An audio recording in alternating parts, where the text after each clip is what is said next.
ពីមុនអ៊ូអទៅណាមកណាមានបងមានប្អូនតែពេលនេះសូមតែស្រមោលក៏រកមិនឃើញដែរកាលពីមុន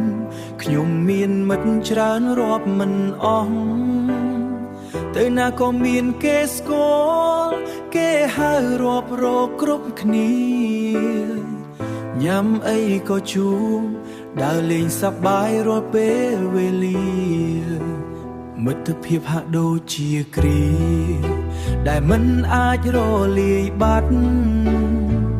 តែមកដល់ពេលនេះអ្វីប្រែប្រួលអង្ហើយលុយកាក់ខ្សត់ខ្សោយជីវិតជួបតែរឿងមិនល្អមិត្តដែលធ្លាប់ស្មោះសរបែរជាដើរចេញម្ដងម្នាក់មិ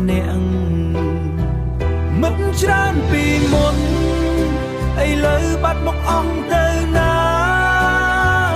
មិត្តច្រើនពីមុនឥឡូវបាត់មកអស់ទៅណា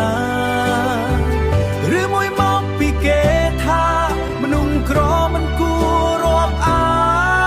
នពេលយើងមានគេមកចិត្តពេលយើងអត់គេធ្វើមិនស្គាល់ប្រាមិត្តភាពដែលធ្លាប់មានក៏រលីតាមភាពក្រីក្រ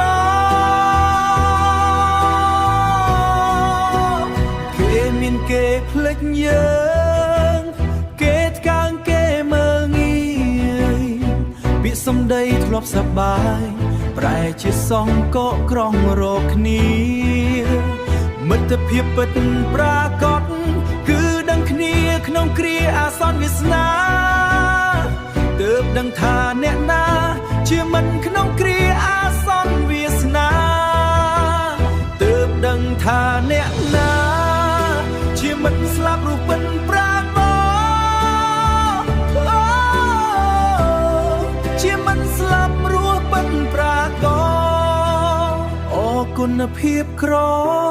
ដែលជួយឲ្យខ្ញុំស្គាល់ចិត្តមនុស្សមិត្តតិចក៏មិនអីដែរឲ្យតែគេមិនបងយើងក្នុងគ្រាលំបាក